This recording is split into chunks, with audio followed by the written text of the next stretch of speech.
علیکم السلام و رحمت الله و برکاته. و اما یک طایفه دیگری هست که ادعا میکرد که ما پیرو قرآن و سنت هستیم، ولیکن فهمیدن قرآن و سنت را به فهم سلف ممکن است و یک سری شبهاتی را در نزد خودشان دارند و همین است که شبهه اولشان که میگه اون ادلهایی که شما ذکر میکنید بیانگری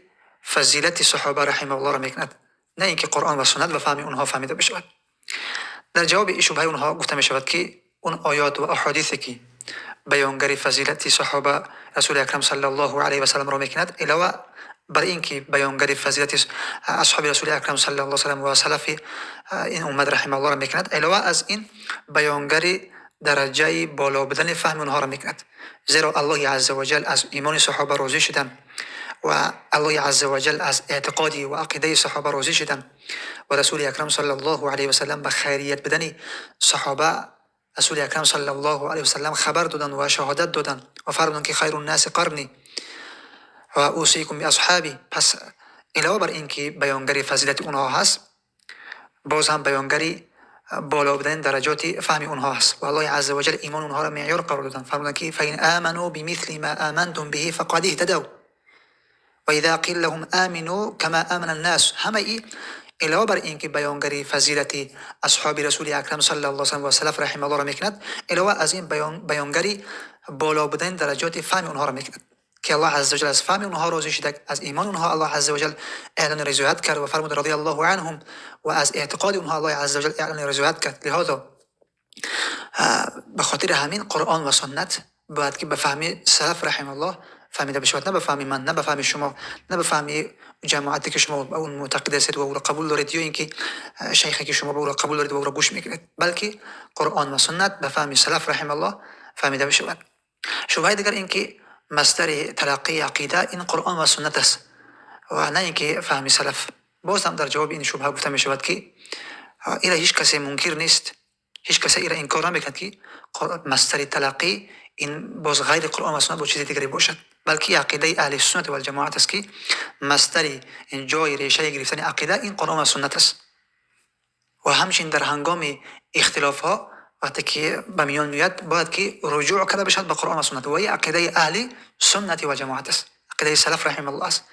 چون که الله عز و جل میفرماید که فان تنازعتم فی شیء فردوه الی الله و رسول، اگر که شما تنازع کردید، اختلاف کردید در چیزی، پس او را به سوی الله و رسول برگردانید. خب پس در وقت تنازع و اختلاف یا که در غیر تنازع و اختلاف، وقتی که در یک مسئله که شما حجت میگیرید، من حجت میآورم، یک نفر دیگر دلیل میآورد، یک شخص دیگر حدیث ذکر میکند، خب برای امین تنازع و اختلاف برطرف شدن بعد که فهمی که در اینجا مورد اعتبار قرار بشود فهم سلف رحمه الله، نه فهمی من، نه فهمی شما، نه فهمی شیخ شما، بلکه فهم سلف رحمه الله. و بسیار جای تعجبش این است که اینها فهم سلف رحمه الله را انکار میکنن در فهمیدن قرآن و سنت و فهم خودشان را پیش میکنن و باز مخالفت فهم خودشان را ضلالت و گمراهی اینها بیان میکنن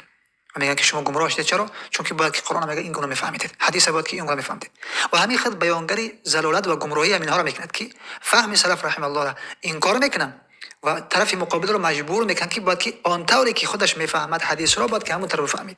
آنطوری که خودش آیت کلام الله عز و جل رو فهمیده است باید که همون طرف بفهمید. پس در اینجا است که فهم سلف رو ما اولا و بالاتر از فهم شما و امثال شما میدونیم. و شبهه دیگرشون که یا عمدترین شبهه اینا هست که میان شبهه اندازی میکنن که خب از صحابه یا که از سلف مرتکب خطا از اونها صورت میگیرد و میان یک سری احادیث ها یا که یک سری خطاهایی که سلف رحمه الله و صحابه به هر حال بشر بدن و عقیده اهل سنت و جماعت است که غیر از پیامبر هیچ کس معصوم نیست، از صحابه هم خطا صورت میگیرد، میان اون خطایا را پیش میکنن و اینکه شبهه اندازی میکنن که پس وقتی که شما میگید که فهم سلف حجت است در فهمیدن قرآن و سنت، پس ببینید که این سلف خودش مرتکب خطا میشود و پس چگونه فهمین را شما حجت میگیرید، در حالی که این بیچاره و مسکین نمیفهمد که ما به طور کلی یعنی فهم عمومی سلف رحمه الله را در برابر فهمیدن قرآن و سنت یعنی که حجت میدونیم، یا که اون فهمی که مخالفتی با جمهوری صحابه و جمهوری سلف رحمه الله نداشته باشد، در اون وقت یعنی که فهم سلف رحمه الله چی میشود؟ حجت میشود و اون هم در مسائلی که نیاز است به فهمیدن اون به فهم سلف رحمه الله و یک سری مسائلی هستند که واضح و آشکار هستند و شرط نیست که باید که حتما به فهم سلف رحمه الله اینکه رجوع کرده بشود. مثلا است که واضح و آشکار است، مثل که ادعای از کسان هستند که اعتقادی ماتریدی و اشعری دارند، میگن که الله عز وجل بر عرش است، که دلیل بر که ابوبکر همین گپ گفته باشد. و نیاز نیست که حتما باید که از ابوبکر صدیق یا که از عمر یا که از دیگر از صحابه حتما باید که در مورد تک تک یک آیت باید که حجت آورده بشود که اینا اعتقاد دارند که الله بر عرش است. پس ببین که در جایی که قرآن ظاهر آشکارا او را بیان کردگی هست و سلف رحمه الله چیزی گفتگی نیست، صحابه رسول اکرم صلی الله علیه و سلم چیزی گفتگی نیست، پس امو سکوت صحابه، سکوت سلف رحمه الله، امو فهمی ظاهری امو آیت است که صحابه او را خواندن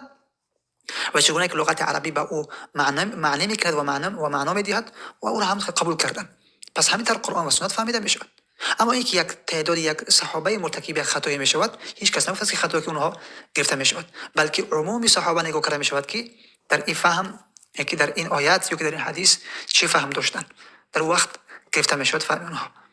این بدک مختصرا ردی شبهاتی ادعای از کسانی که دعوای پیروی از قرآن و سنت میکنند لیکن در این جاده منحرف شده هستند. الله عز وجل اونها را لایق هدایت باشند، الله اونها را هدایت بکند، و اگر لایق هدایت نباشند الله عز وجل از شر اونها امت رسول اکرم صلی الله علیه و سلم و اهل سنت و جماعت و جوانان اهل سنت و جماعت را الله حفظ بکند. بارک الله فیکم.